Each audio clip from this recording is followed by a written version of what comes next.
والله يدعو إلى دار السلام ويهدي من يشاء إلى صراط مستقيم. لبيك اللهم لبيك، لبيك لا شريك لك لبيك، إن الحمد والنعمة لك والملك لا شريك لك.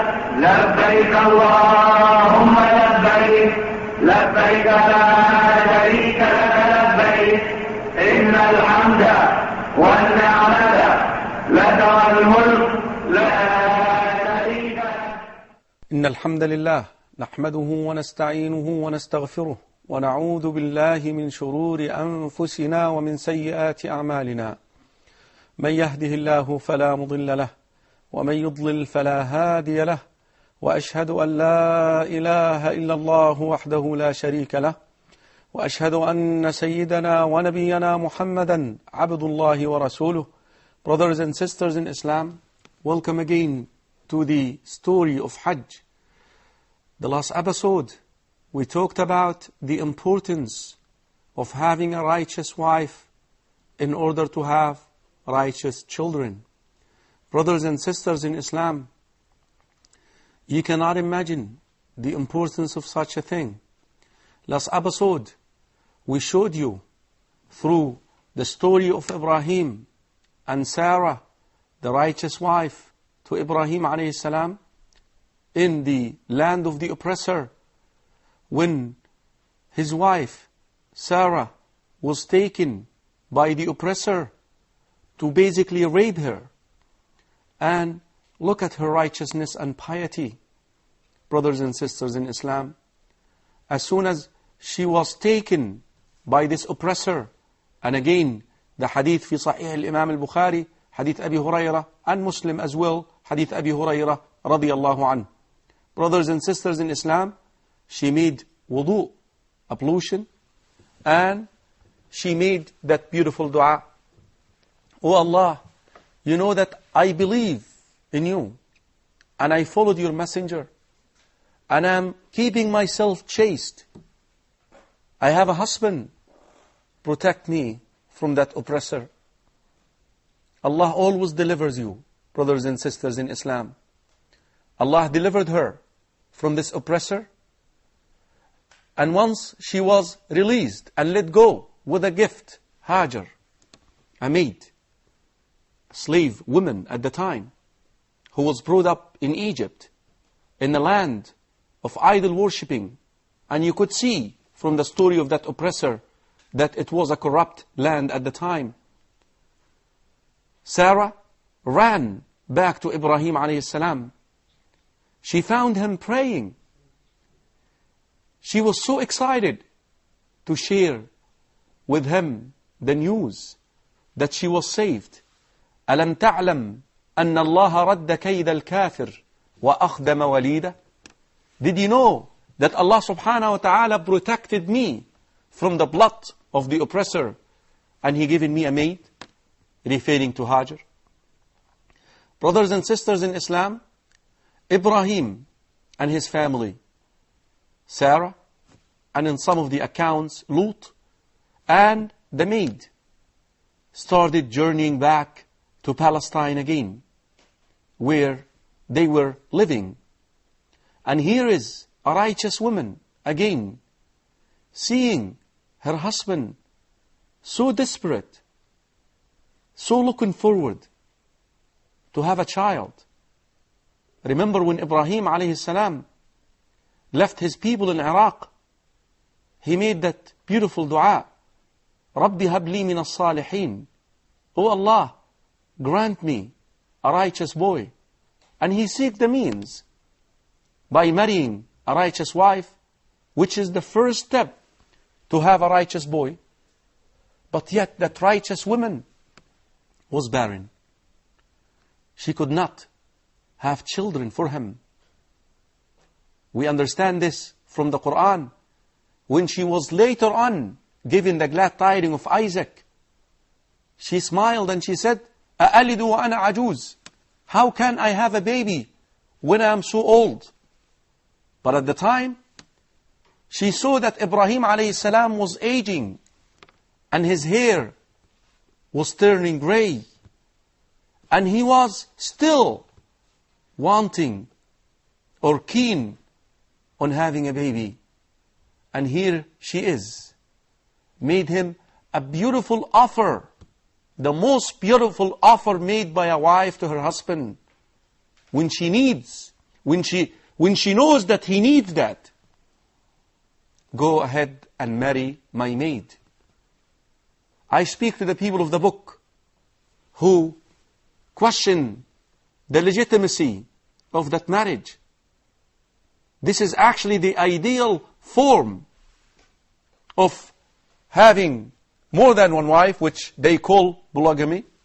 Even so, this is not the appropriate term, but for them to understand. They say that Hajar was not the wife of Ibrahim. That is why they question the sonship of Ismail to his father. Here it is. The wife telling the husband to marry her maid in order for him to have a child. Again, something that has to be addressed. That Sarah knew the sincerity of Ibrahim alayhi salam. She knew that he really wanted that boy who can inherit his message, where the messengership and the book will stay in his lineage. She knew that is his intention. It was not about a desire of just having more than one woman in his life. No. Again, I remind you, brothers and sisters in Islam, with the main problem in the ummah right now, is the majority of us do not know why do we marry. Brothers and sisters in Islam, marriage is the only and the most appropriate avenue of bringing another believing generation into this earth to carry on the banner of Islam. Ibrahim alayhi salam obeyed his wife, Sarah, and he married Hajar alayhi salam, peace be upon her. You could say that both, insha'Allah, as long as we have consensus that women cannot be prophets and messengers. That is why we are recommended to just say, may Allah be pleased with her. But as long as you know that even if we say peace be upon her, that this does not elevate her to be a prophet, then we're okay. Brothers and sisters in Islam, Hajar immediately had a baby, had a child for Ibrahim alayhi salam. Here is Allah subhanahu wa ta'ala answered this dua. Remember, if you are in Hajj, don't you abandon making dua. You are in the house of Allah subhanahu wa ta'ala. And whatever you ask, Allah will give to you. But in Allah's terms, not in your terms. You see, Ibrahim alayhi salam made that dua a long time ago. But Allah subhanahu wa ta'ala delivered it to him now. And Allah subhanahu wa ta'ala made the means available for it to happen. Sarah, radiyallahu anha, may Allah be pleased with her, was barren. They made the journey to the land of the oppressor, where they got Hajar, the maid. And there, Sarah told Ibrahim to marry Hajar, and Ibrahim did, and here is the baby Ismail. The nature of women, jealousy, beside the will of Allah subhanahu wa ta'ala, or the will of Allah subhanahu wa ta'ala is above everything. The way that hadith Abdullah ibn Abbas radiyallahu anhuma, and the hadith in Sahih al-Bukhari, and that is where, by the way, I will be narrating the rest of the story of Hajj, insha'Allah, most of the time. Rasul sallallahu alayhi wa sallam mentioned that Sarah started feeling jealous, or the jealousy, which is by nature, by inclination in women. And here is Ibrahim alayhi salam, also receiving the command from Allah subhanahu wa ta'ala, decided to take Hajar and her baby to a new place, another place, another location, and that location is Mecca. Brothers and sisters in Islam, the story of Hajj is about to begin. When Ibrahim alayhi salam traveled all the way from Palestine with his wife Hajar and the baby Ismail at the time, and all they had were some dates, ripe dates, and some water. And here is Ibrahim alayhi salam leaving Hajar in the desert with her baby Ismail, and Hajar asking him, why are you doing this? Why are you doing this? You see, it's a command from Allah subhanahu wa ta'ala. Now, if your wife is righteous and pious, and that is why we stress the fact, if you have not married yet, go for a righteous wife. She will help you execute the command of Allah. Even if it comes to her. Hajar keeps asking Ibrahim alayhi salam, why? Why? Why? In some of the wording of this hadith, he would not answer. Can you imagine leaving a mother with her baby in the desert with nobody around them? What condition she's at? What really strikes and amazes you and me is just remember where this woman was brought up, in an environment of shirk, an environment of disbelief. Remember, they got Hajar from the land of the oppressor. Just by mingling and living in the house of Ibrahim alayhi salam for some years. Look at the amount of faith she developed in that answer, in that comment that she made to the answer of Ibrahim alayhi salam. After Ibrahim refrained from answering her in some of the wording of the hadith, she then told her, did Allah subhanahu wa ta'ala command you to do this?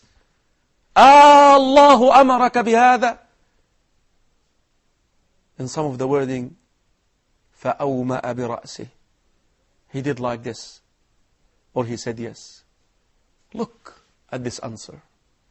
Filled with faith, confidence in Allah subhanahu wa ta'ala. Go, then go. إِذَنْ لَا يُضَيِّعُنَا. He will not waste us. He will take care of us. Look at the beauty of having a righteous wife. That is why Rasul sallallahu alayhi wa sallam said, الدنيا متاع. This world is a pleasure. And the best of its pleasure, a righteous woman. وخير متاعها الزوجة الصالحة. So important, brothers and sisters in Islam. She helped her husband carry out the commands of Allah subhanahu wa ta'ala. Here is Ibrahim alayhi salam walking back, leaving his family alone in the desert.